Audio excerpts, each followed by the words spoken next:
Nesse vídeo vamos falar sobre os capítulos 17, 18 e 19 de Ezequiel.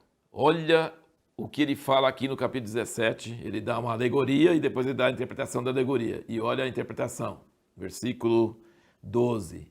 Dize, pois, a casa rebelde, não sabeis o que significam essas coisas? Diz-lhes, eis que veio o rei de Babilônia a Jerusalém, tomou seu rei e seus príncipes e os levou consigo para a Babilônia. E tomou um da estirpe real e fez pacto com ele e o ajuramentou. Quem é esse? Zedequias. E aos poderosos da terra removeu para que o reino ficasse humilhado e não se levantasse, embora guardando o seu pacto pudesse subsistir. Toda vez que fala pacto, nessa minha tradução, a palavra é aliança. Pacto ou aliança, mesma coisa. Mas ele se rebelou contra o rei da Babilônia, enviando seus embaixadores ao Egito para que se lhe mandasse cavalos e muita gente. Prosperará ou escapará aquele que faz tais coisas? Quebrará o pacto e escapará? Como eu vivo, está jurando, Deus está jurando. Como eu vivo, diz o Senhor Deus, no lugar em que habita o rei que o fez reinar, cujo juramento desprezou e cujo pacto quebrou, sim, com ele no meio de Babilônia certamente morrerá. Então, mais uma vez, Ezequiel está falando que Zedequias vai morrer na Babilônia, por causa desse pecado dele, de quebrar o pacto. Ele jurou, ele fez uma aliança, e depois ele achou mais interessante recorrer ao Egito e escapar do rei da Babilônia. E ele quebrou a aliança que ele fez, ele quebrou, ele desrespeitou. Mas o rei da Babilônia é um ímpio, você vai falar, e Egito nunca tinha sido destruído. Como eu disse em um outro vídeo, por exemplo, parecer quase como se fosse os Estados Unidos hoje. Não, eu vou recorrer aos Estados Unidos, vai me proteger. Tá? Quando você quebra uma aliança, nem os Estados Unidos vai te proteger. É um exemplo, assim, eu estou usando os Estados Unidos como exemplo de que Egito era tão firme, tão forte e nunca tinha sido vencido, que a mente natural achava que tinha lógica, né? Eu escapo do rei da Babilônia, ele vem furioso atrás de mim, mas o Egito vai me proteger? Vai proteger coisa nenhuma, porque você quebrou sua aliança. Aí ele diz no versículo 17, não lhe prestará Faraó ajuda em guerra, nem com seu grande exército, nem com sua companhia numerosa, quando se levantarem tranqueiros e edificarem baluartes para destruir muitas vidas, porquanto desprezou o juramento, quebrou o pacto, porquanto deu a sua mão e ainda fez todas essas coisas, ele não escapará. Portanto, assim diz o Senhor Deus, vivo eu, que o meu juramento que desprezou e o meu pacto que violou, isso farei recair sobre a sua cabeça.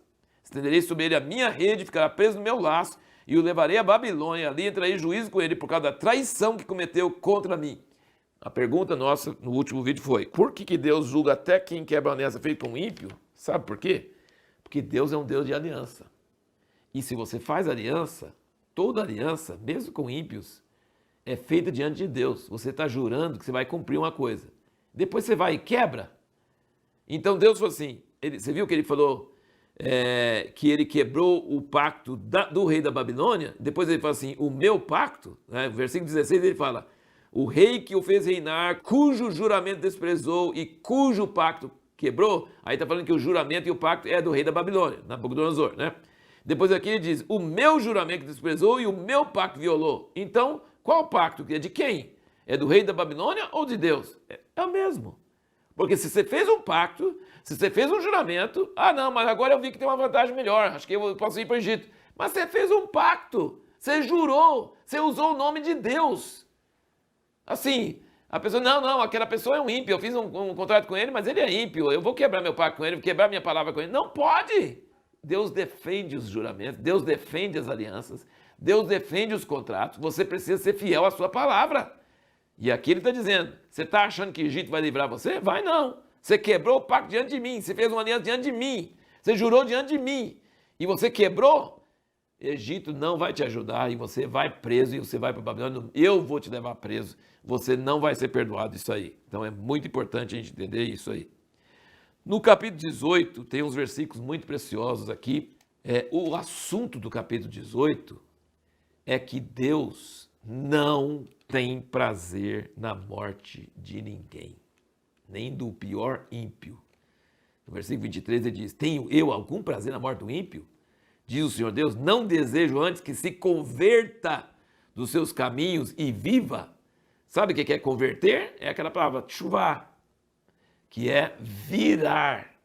Nós temos aqui nas nossas pistas as placas, conversão à direita. Você vai, sai da pista, passa por cima e volta no sentido contrário.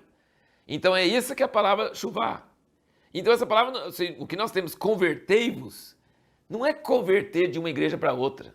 Não é converter para uma religião. Aqui na Bíblia diz que Deus converte. Porque ele está irado com você, quando você se vira para ele, aí ele fala, então eu vou usar de misericórdia com você. Ele muda. Ele muda. Então, a questão é o seguinte, Deus não tem prazer na morte do ímpio, mas ele quer que ele converta, que ele deixa a impiedade. Também aqui no versículo 32 ele diz de novo, porque não tenho prazer na morte de ninguém, diz o Senhor Deus. Convertei-vos, que é essa mesma palavra. E essa palavra aqui, traduzido como a parte, desvie, converter, desviando, tudo isso é a mesma palavra no hebraico. Desviando, tornando, 13 vezes tem essa palavra aqui nesse capítulo 18. 13 vezes aparece essa mesma palavra no hebraico. Só que em português ele está com várias essas outras palavras. Deus deseja conversão. Ele deseja que você mude de direção, que você arrepende. Deus não quer que ninguém morra. O ladrão na cruz mudou na última hora, foi salvo. Um Hitler da vida, um tirano, uma pessoa terrível, a pessoa que escreveu aquele famoso hino, Maravilhosa Graça, era um traficante de escravo. Terrível. E ele escreveu a Maravilhosa Graça. Deus tem prazer no ímpio que se converte, que muda. Mas no mesmo capítulo ele fala que se o justo fizer conversão contrária, ele está na justiça, e aí ele vai e começa a praticar injustiça, Deus também vai mudar em relação a ele também. E aqui você nota a descrição do que é considerado justo aos olhos de Deus. Isso acho que ajuda bastante.